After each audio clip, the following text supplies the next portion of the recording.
Ben Mears has been away too long. And now at last, he's come home. The men's product bell is for. Daddy, come back safe. Home to their childhood memories. To the old familiar faces. To a life unmolested by time. And with your saints, let him rejoice in your presence forever. We ask it through Christ our Lord. Amen. Home to Salem's Lot. A town too good to be true. What was that? Did you happen to notice the time when the boys left? We shouldn't have gone through the woods. It's a shortcut. They should have been here half an hour ago. Wait! Danny, wait! Something is happening. Something terrible. Where's Ralph? Oh. Where's your brother?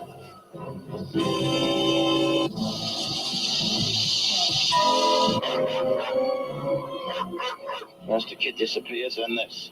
You're not leaving Salem's Lot, are you? I'm not leaving. Don't you understand what's happening? You? Yes, I do. It's in the Marston house. Good evening. I dreamed you slept there all night. Yeah. A little tired. Didn't sleep much last night. I was dreaming. Somebody out there. Sweet dreams. I let him in.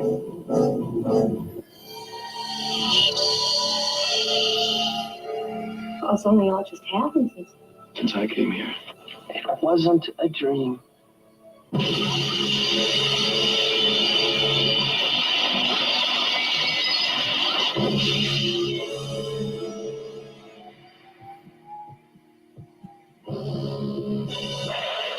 Stop, holy man! You can do nothing against the master. The debris on one another. The vampires are creating vampires. The master wants you. It's a geometric progression. 2 times 2 times 4 times 8. There's a dead man upstairs. Bill! Yea, though I walk through the valley of the shadow of death, I will fear no evil. Look at me. That Devitt's body has disappeared from the morgue. Thy rod and thy staff, they comfort me. Bill!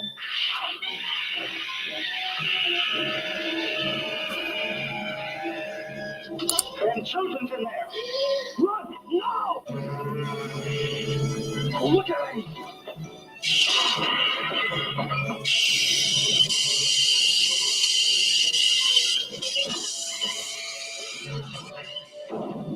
Stephen King, the best-selling author of Carrie and The Shining, takes you on a startling journey.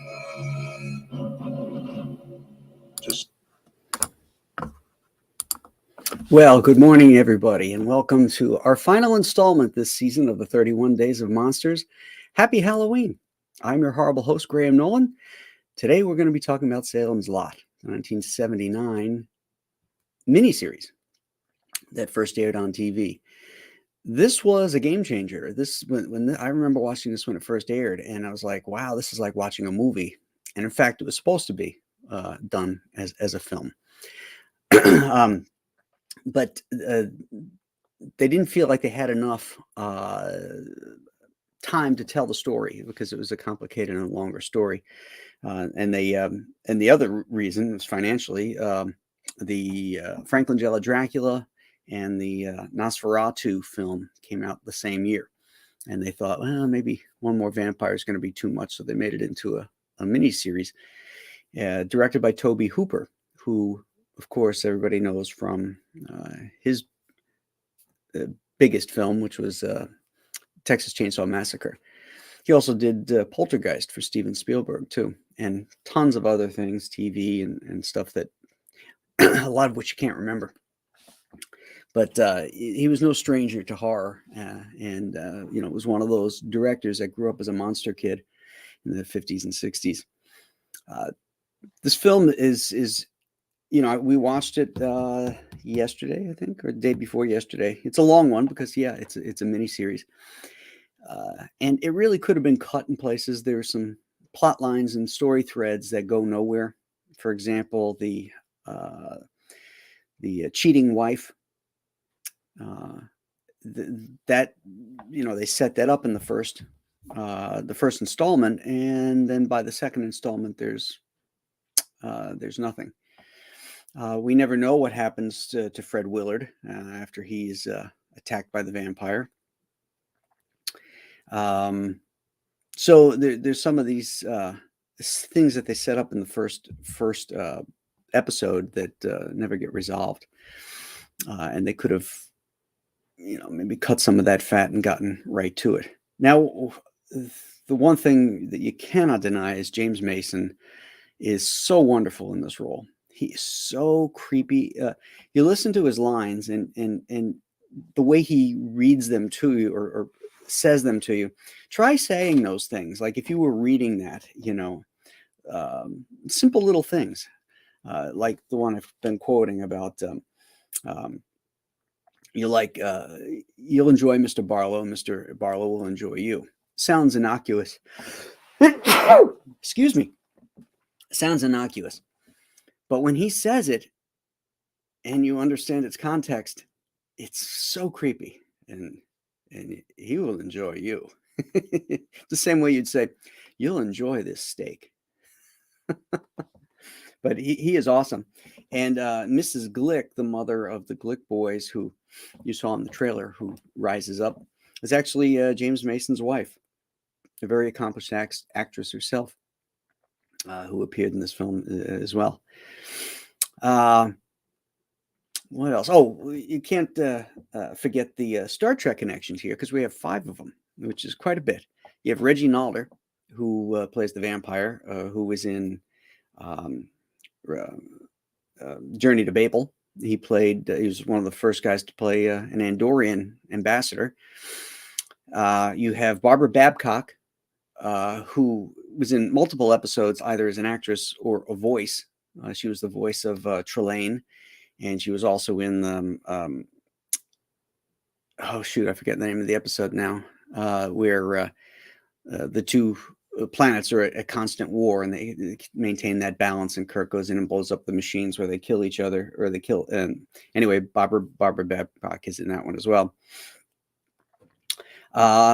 Then you have the girl who's the cheating wife in this. She was the first and only woman red shirt to get killed by any other name. And let's see, I feel like there's one more I'm missing. Oh, Elijah Cook, who played the attorney in Court Martial. So you got those 5 Star Trek connections here, which we all love, right?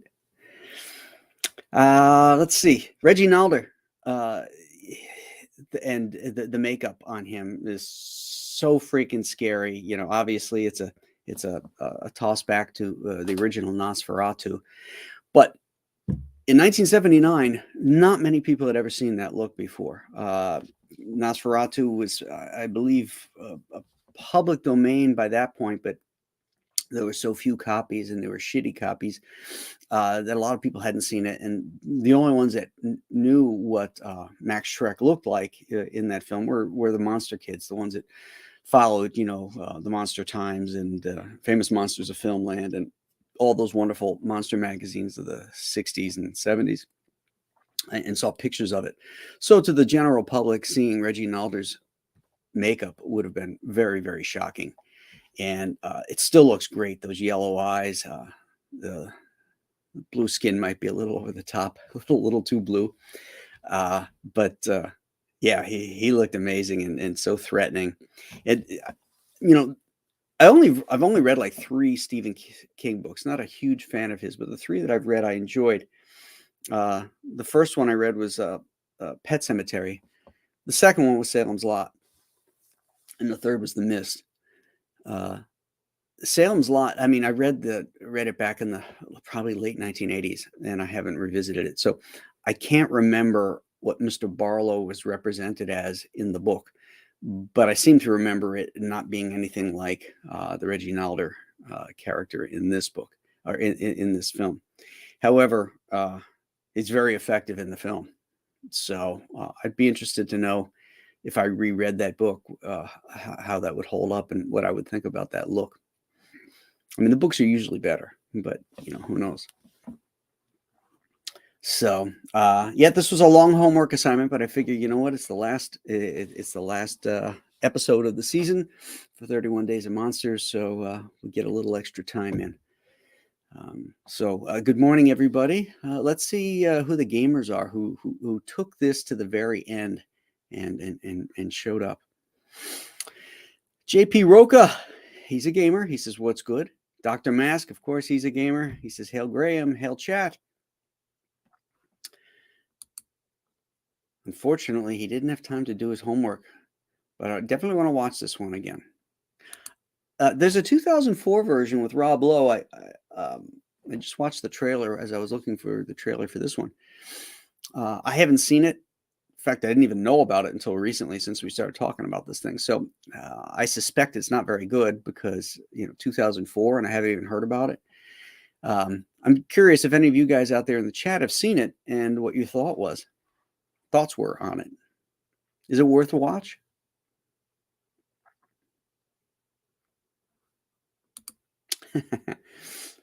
Rob Fellows is a gamer. He's been here for the whole ride. Hellos, Graham Nolan and Matakumba Monsters. Mark, why are you so interested in monsters and magic? Well, it saved his life twice. I love your quotes, Rob. You just keep doing them. They're so funny. You always point out the irony.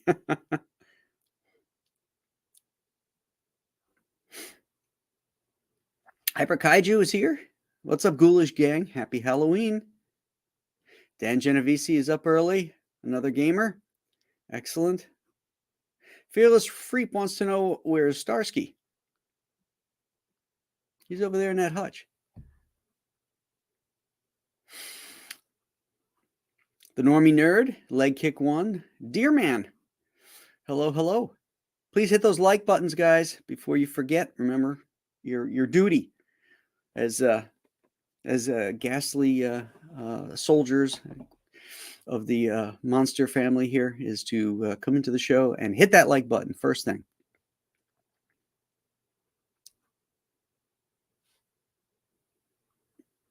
Leg Kick 1 says, Mr. Barlow said Hubie Marsden wished to see you now.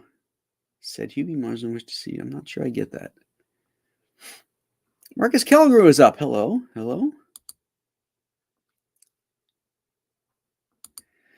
Chris Mayorana? I hope I pronounced that right, Chris. Happy Halloween. Hi, Graham Nolan. Hello.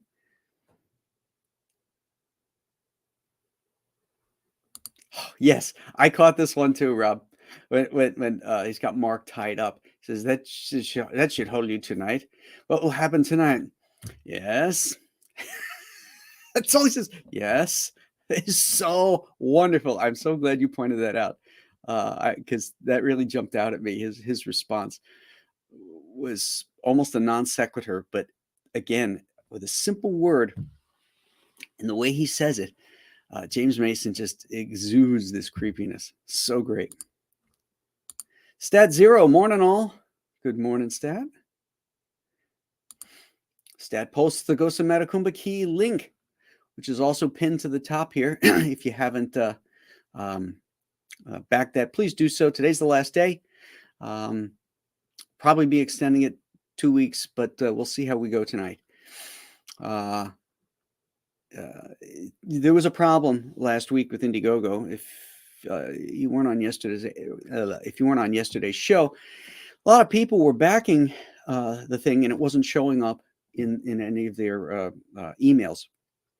And as it turns out, like most of last week, I went about my normal days, promoting, setting up things, sending out social media, email blasts, all that kind of stuff.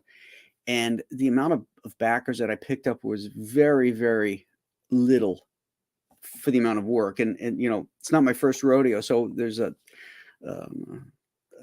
statistical thing where I'm like, well, why is this just not connecting? Is this story just not going to connect with people, whatever?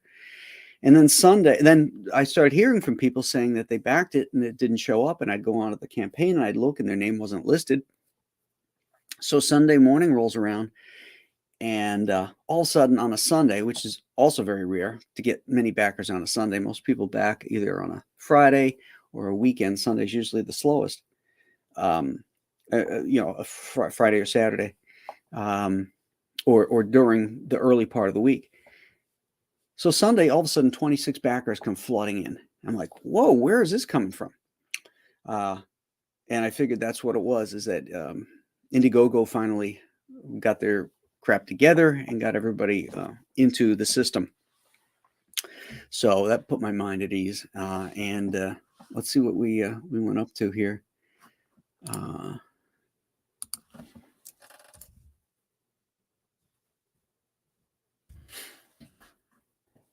Yesterday was a great day because picked up all those 26 backers, and we picked up another 20 later on when we were broadcasting 31 Days of Monsters, and then I went on Ethan's show for a little bit. So we're at 62,115 with 945 backers. So we're 55 backers away from 1,000, which is your magic number. So that is absolutely awesome. I feel so much better now that the campaign, started leveling off again. Aaron Sarge is here. Hello, Aaron. Good to see you. Dennis Shoemate is up. He's been here for the ride. Love these daily shows. Great work, Graham. Thanks for the fun. You're very welcome. Hyper Kaiju says it might be a record for the most Star Trek connections. Could be. So our magic number is 5.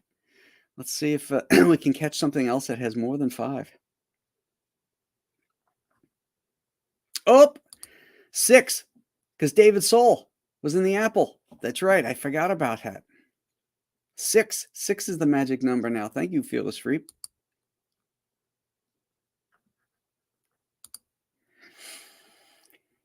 Rob Fellow says, good to see plenty of cameos from the Aurora glow-in-the-dark monster kits. Also, I had that Frankenstein poster.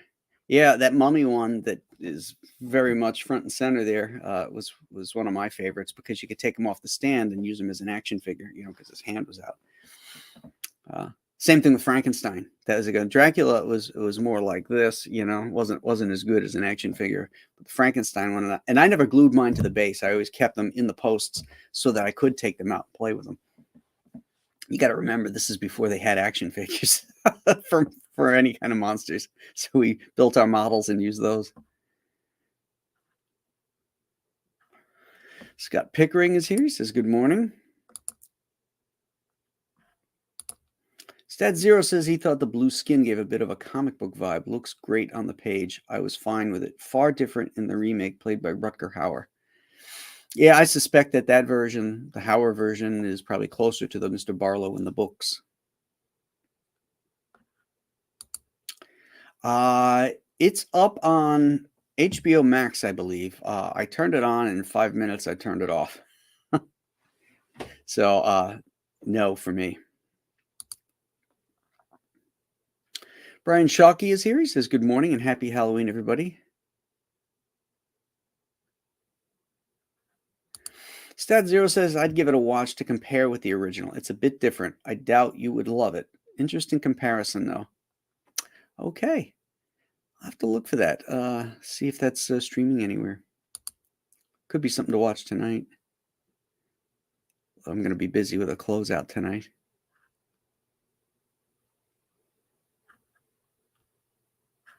Oh, let me just cut here ahead of the line to Big Raj for the $1.99 super chat super sticker. Thank you, Big Raj. It's always a pleasure to see you here. And Big Raj is also one of the plank owners who's been here from the beginning. So thank you. JP Roca asks, why kill the dog? I wondered about that too. And I read that the dog's death was to unconsecrate the holy ground, that was the cemetery. So that would have to be reconsecrated. That's what I read. Maybe they explain that better in the book.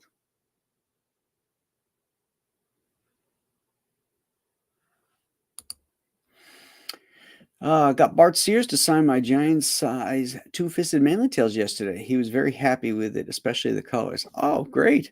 Excellent. Was that in Albany? Where was Bart that you saw him? I know he has an Albany Con coming up. I wasn't sure where he was this weekend. Yeah, Bart killed that story. It was great. He and Chuck really did a great job. Harding McFadden says there are scenes in this movie that make my blood run cold. So good. Yeah. I kind of wish that there was, we followed Mears and the kid. It starts off like 2 years in the future, or maybe whatever it would be today, and then we go back to 2 years in the past, and then at the end we bring us back up to the present, the 2 years in the future, and we see them on the run, like the vampires are chasing after them, as opposed to, say, they become vampire hunters. They're really on the run. That sounds really cool to me. That would be a neat story to explore.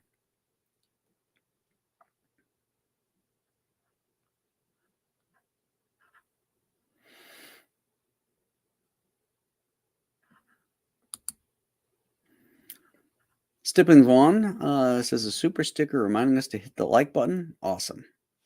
Hit it. Hit it like your life depends on it. Mark's room was awesome. Yeah, Mark was every monster kid, every comic book lover monster kid growing up, where people thought you were odd and different for liking these things. Geeky, but before geeky was cool.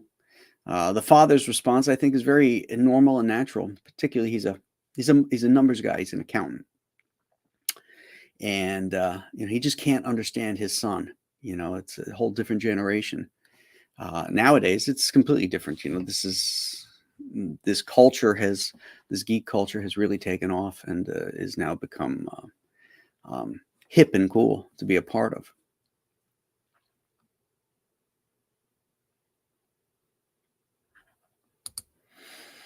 Good question, Hyper Kaiju. What is everyone watching tonight for Halloween? I don't know what we're going to watch. I got a couple ideas for me.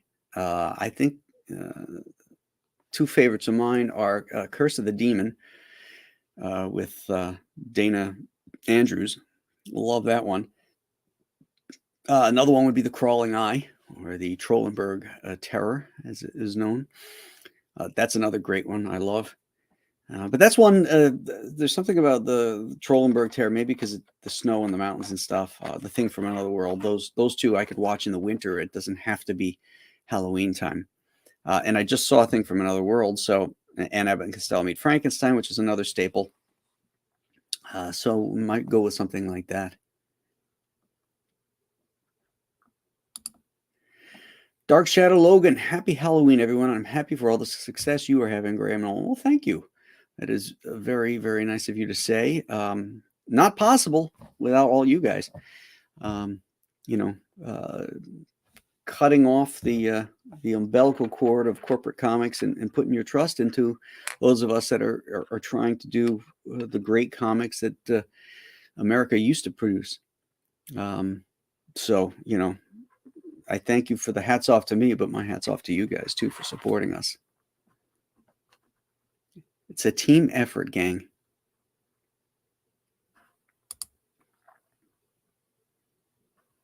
Oh, okay. So you did see Bart in Albany. Very nice.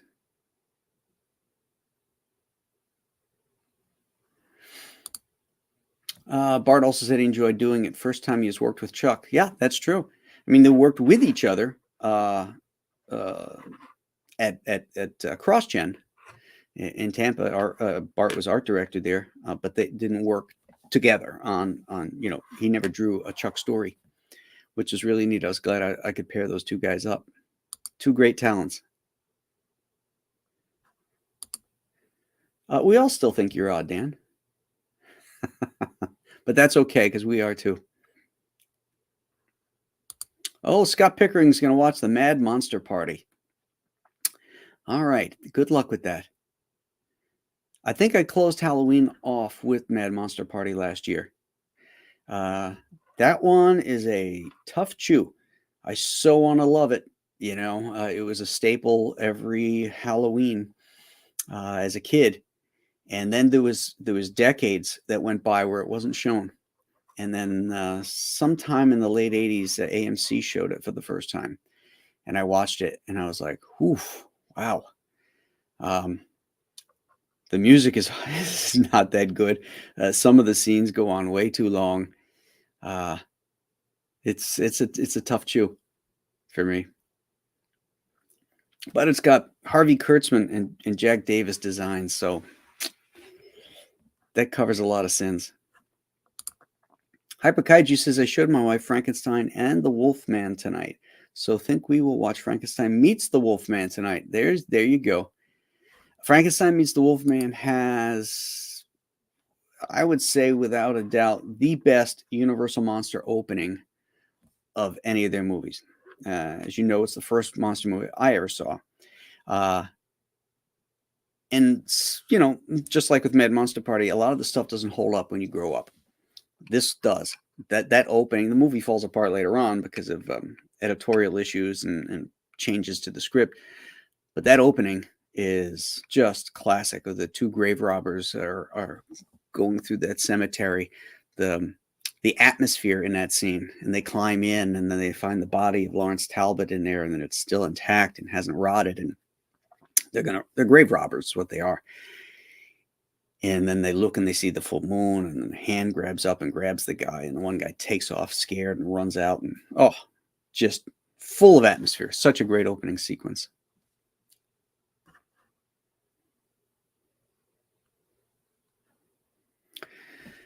JDC says, good morning. Good morning, JDC. Did you hit the like button yet?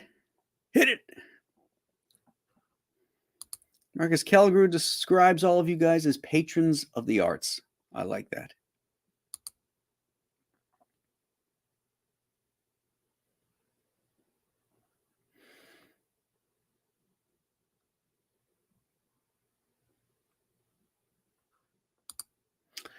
Feels free, even though I have it on DVD. Whenever Thing from Another World comes on TV cable, I seem to watch at least some of it. I'm the same way. If it's on and I'm sitting there, I'll put it on. I don't care what part comes up. It's so great. Hey, Tom Tuttle is here. Good morning, Tom. Happy Halloween to you too, sir.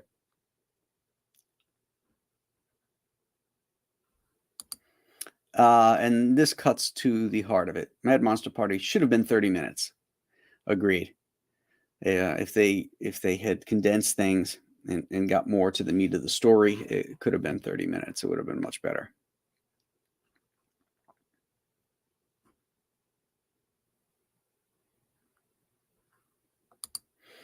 Hyper Kaiju coming in with a Frankenstein meets the Wolfman quote. It's a sin to bury someone with good money, especially when it could help people. Awesome. Good quote.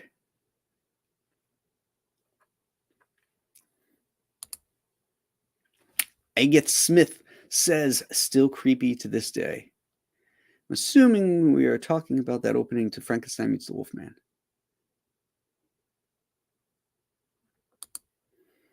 Okay, as long as we rectify it, hit that like button, people.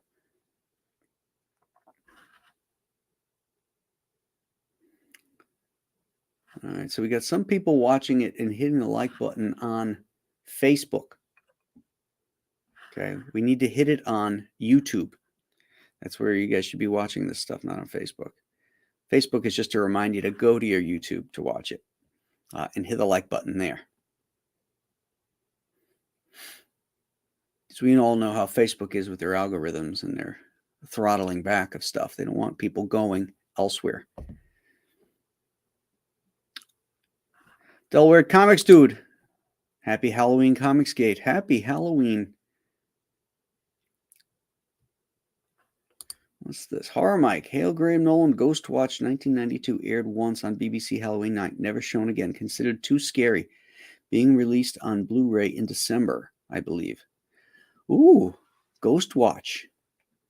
Okay, writing that one down. I got Kill List to look at and Ghost Watch.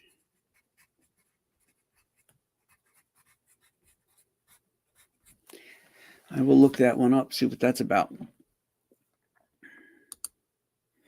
Rob's got friends over, so the Wolfman will be on for sure. Been practicing Don Beachcomber's zombie cocktails, so White Zombie will make good background. It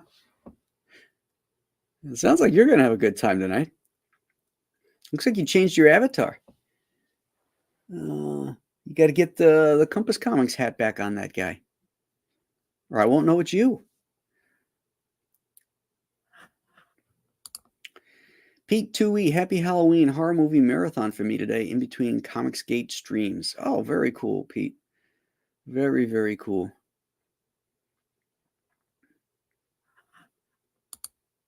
Is that a real place? Frankenstein, Missouri? I had never heard of that.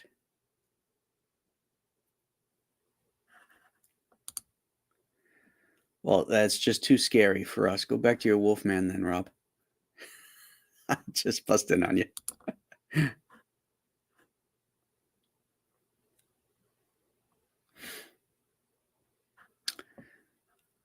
Oh, Fragtober, a big event, end of Fragtober tonight. Oh, okay.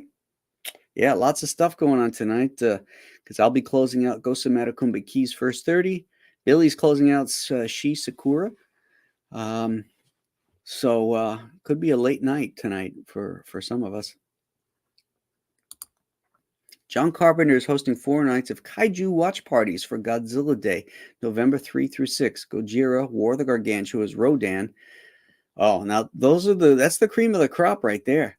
War of the Gargantuas, Gojira, and Rodan. What would be the 4th one? Monster Zero, maybe? I like that one. Or possibly Ghidorah? Or is it just another kaiju film that's not part of the Toho stuff? Huh. Be interested to see what that other movie is.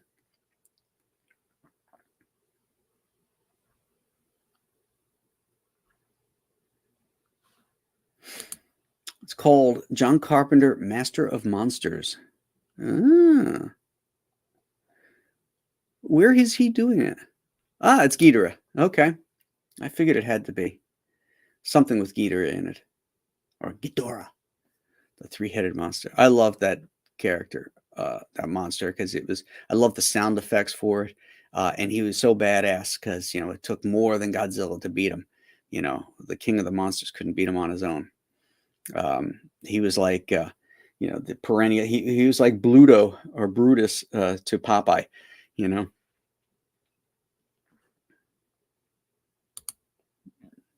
I hate Mothra.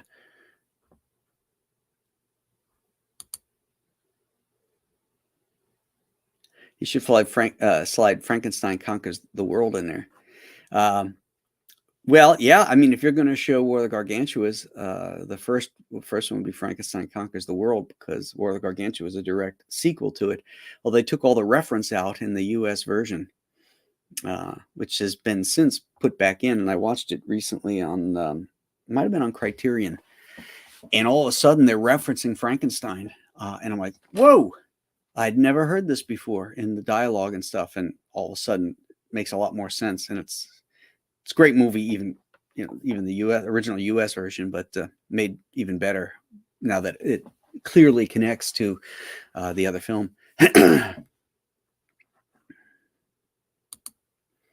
Hyperguide just says he thinks it's on Twitch. Okay, cool. Well, Twitch that's the one that's connected with Amazon. So, very, very cool. All right, my friends. All good things have to come to an end, I guess. And I want to thank everybody who has been here every single morning for our 31 Days of Monsters. I look forward to this every year. It's a lot of fun. It's a lot of work. So I will be able to rest and not fill my evenings or super early mornings getting a movie in to do my homework. But I don't mind it because I love watching these kind of movies. It's just, with everything going on, sometimes it gets a little busy. But I do it because I love it, and I know you guys love it, and it's a lot of fun. We will continue to do watch parties, though. That has been very, very fun. We're not going to have one this week because I'm doing a special show this Wednesday. It's an introduction to Spin Rack, and that's the company that Chuck Dixon and I are involved in. And we're going to have one of our partners, our CEO, Melissa McGinnis, on. And Chuck and I are going to talk about what to expect from Spin Rack and what's coming out. And I think you're going to want to see that. It'll answer many questions. And then the following week, all the partners are going to be on Chuck's show as an introduction to who is involved and what each person brings to the table into this new company. So that's going to be a lot of fun. If you haven't done so yet, please go to spinrack.io. Spinrack.io. It's all one word, Spinrack, just like a comic book, spinrack.io. And there's a sign-up sheet there. You can sign up for more information as we release stuff. We're going to be handing out gifts and stuff like that. So it's going to be a really, really cool. And also just like the Facebook page too. So you can get in on all the info. If you're a fan of Chuck's and my work, I don't think you're going to want to miss this. It's we're calling it Comics 3.0, and we're going to, hopefully be showing the world a different way to approach storytelling and visual narrative. And we're really, really excited about this. So I got a few more comments here before we close out. I don't want to miss anybody. Graham, thank you for doing these 31 Days of Monster streams. I really enjoy these morning conversations while I work and drink my coffee. I thank you, Dan, for joining us every day. Hyper Kaiju says, thanks for another great year. Fearless Freak mentions the next watch party. Oh, yeah, right. So the following week, what is that, November 9th, I think, we'll do a watch party. I'm going to have Anthony Gonzalez on at 7. We're going to showcase some of his art. He's the artist on My Sister Suprema, which is on, I believe it's on Arctoons. It's written by, of course, Chuck Dixon. And My Sister Suprema is also one of the IPs or properties that is part of Spin Rack. So we're gonna have Anthony on, and then we'll do our watch party. Not sure what we're gonna watch yet. I gotta take a look at the films available to us, but I'll be announcing that soon. Horror Mike says, great series, thank you. Thanks for the shoes. Loved it all. I know you meant shows. A really big shoe.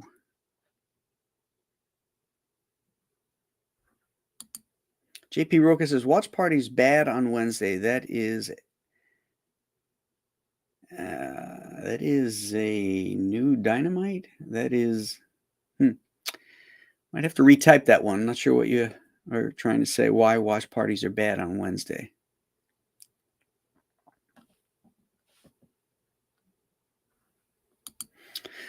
Rob Fellows, many thanks for 31 days. It's all part of the great ride when supporting one of your books. Go Team Metacumba. Thank you so much, Rob. And thank you, everybody, for supporting my books and my fellow Comicsgate buddies' books.